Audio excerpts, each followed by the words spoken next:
Good evening, Commanders Nation. So today I'm going to talk about the new Terry McLaurin update because a video went viral today in the DMV of Terry McLaurin talking to Chef AP, aka Adam Peters. Is it a positive sign? Hopefully. I'm tired of talking about it, but I have to, I have to spread the good word. And also, we're going to talk about the inter-squad scrimmage that happened today versus the Burgundy versus Gold team.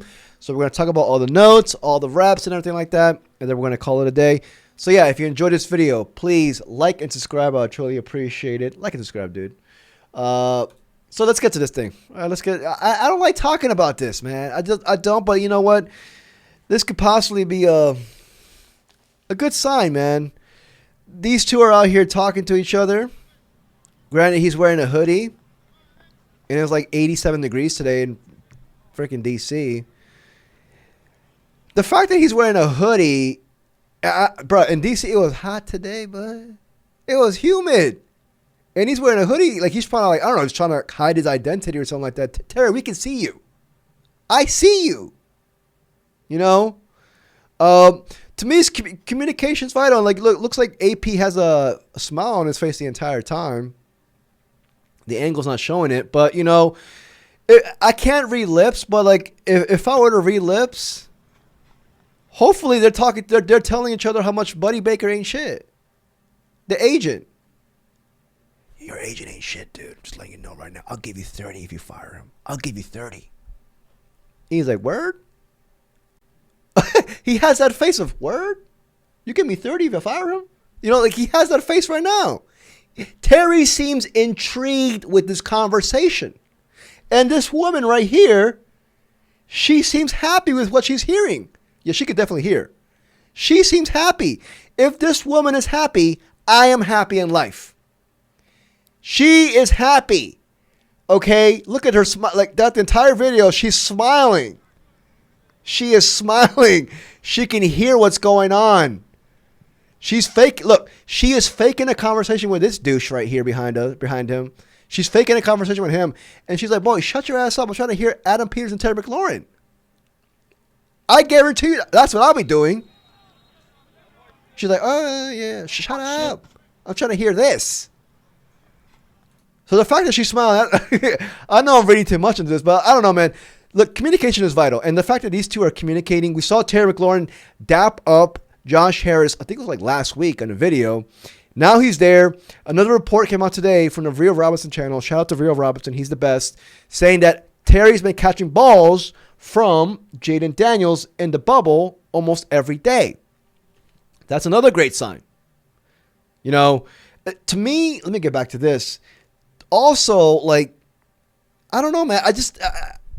I've witnessed dudes holding out a training camp, but this is different. Or dudes requesting a trade. He's talking to the people, the decision makers, out in public, and I'm pretty sure this is pissing off his agent. And fuck his agent. Fuck his agent. I'm sorry, but screw his agent. Buddy Baker ain't shit. He ain't shit. But I don't know, man. Like it just screams to me like you wouldn't do this out in public if things weren't as bad as people think they are. It doesn't seem like things are strained. I'm taking this as a positive sign. And this came out as well from Jeremy Fowler. What would you guess today? Like, what would you say is a percentage chance that he actually isn't on the team for week one? That he's holding out still come week one? Do you think that's a legitimate possibility? I'd put it at 20%, I'd say.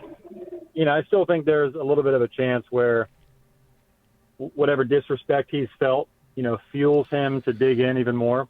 Okay, so Jeremy Fowler from ESPN says that there's a 20% chance that Terry McLaurin is still holding out week one. I myself would say maximum 15. 10. I think as each week is passing by, they're seeing like the fire is up now Adam Peters' ass. And I'm taking this as a good sign, man. Like when you're in a doghouse with your partner, they kick you out of the bed. You got to work your way up. It looks like Adam Peters worked his way up. I'm sorry, but like this is not. I'm taking this as a great sign. Like Adam Peters probably cooked a nasty ass spaghetti meatball sandwich for Terry and was like, "Here, dude, I'm sorry." And then now he's like, "All right, bet. All right, all right, you know, I'm gonna show out in public with you now." I don't know, man. I'm taking this as a good sign, but spaghetti meatball sandwich. I'm over here hungry already.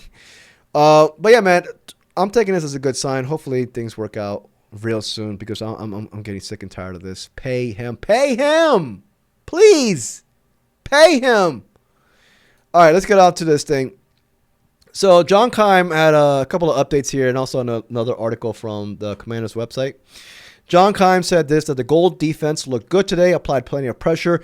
Dorms Armstrong with some heat through the middle. Cornerbacks covered well. Von Miller with one pass defense when he dropped into coverage on a fourth down throw to Ertz. Miller knocked the ball away. Crossy Merritt, the guy, Bill, who I made a video about him, he impressed me, even though he averaged only 3.4 yards per carry. He impressed me in the preseason opener. Left with an injury. It was apparently a shoulder issue.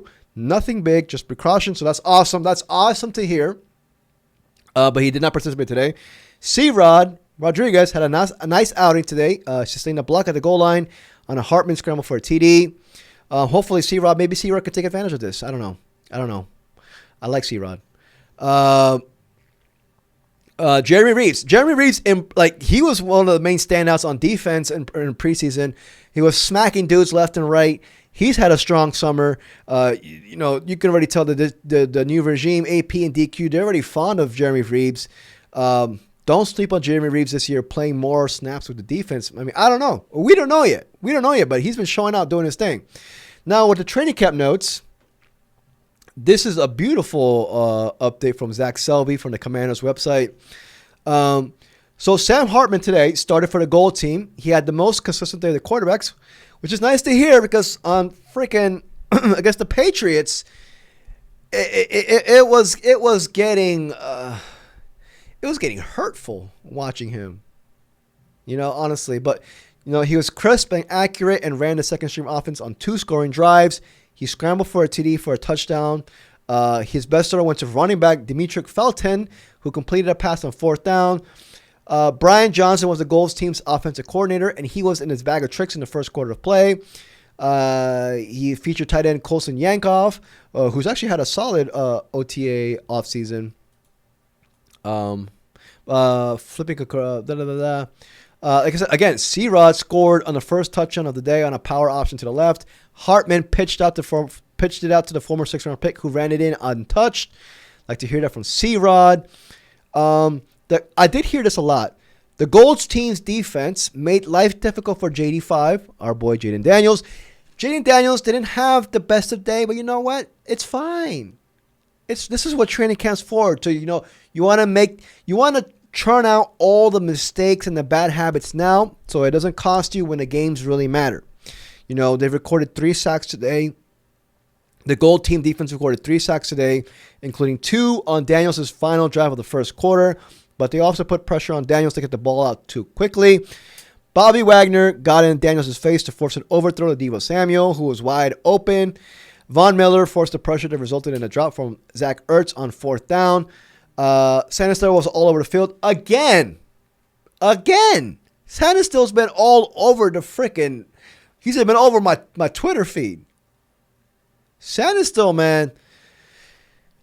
He may very well end up being our best defensive player by the end of this year. You never know. Dude.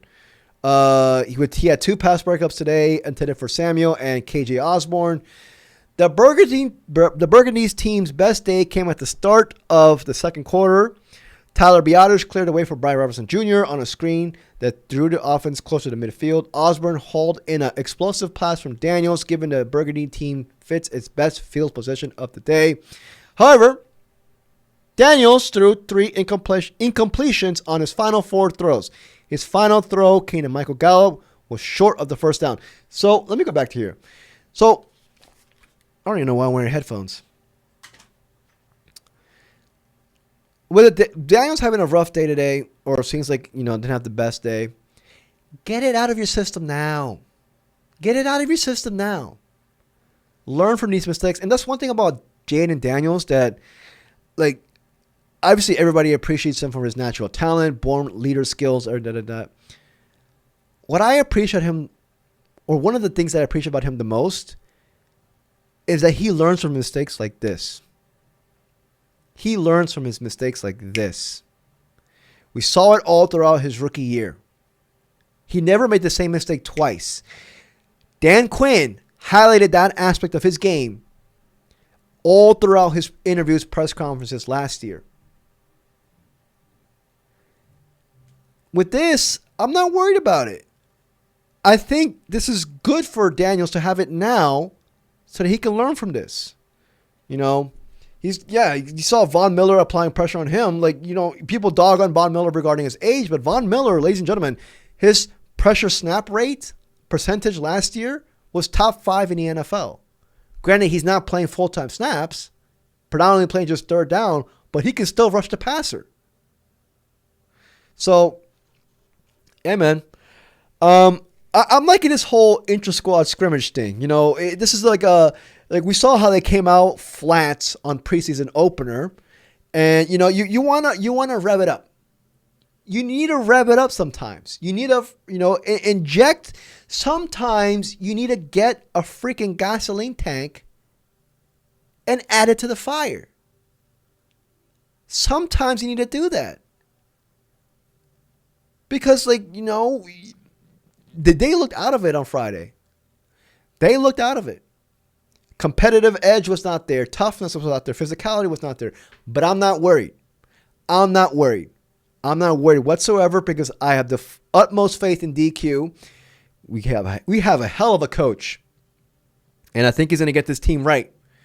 And stuff like this, you know, making a statement by releasing Dominique Hampton like this after one preseason game, you know, is basically saying this is the standard. This is the standard. And if you don't meet our standards, whether we drafted you or not, I'm sorry, but you're not going to be here. I respect the hell out of that. Anyways, man, let me know what you guys think. Let's end it off on a good note, man. Look at this. Look at this. The fact that you're wearing a hoodie, and in D.C. today, it was humid. It was humid.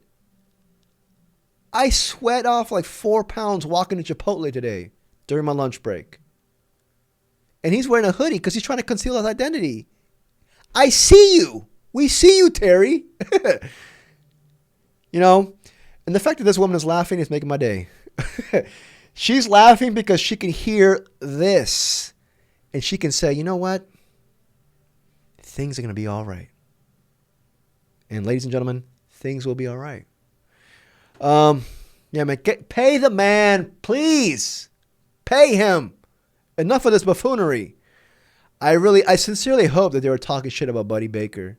If they were, they should have conference called me in to this conversation. I would have joined. I would have chimed. I have a couple of punchlines. I would have chimed in on this shit talking. That's what I do. I hope they're talking shit about Buddy Baker, man. He's probably telling he ain't shit. Go to Drew Rosenhaus. Go to Drew Rosenhaus. If Terry McLaurin was with Drew Rosenhaus, this would have been done. This would have been done. Anyways, man, as always, hail to the Commanders, Redskins / football team. Jesus Christ, what the fuck? My lips are lagging right now. If you enjoyed this video, please like and subscribe. I truly appreciate it. Till next video, peace, y'all. Pay him.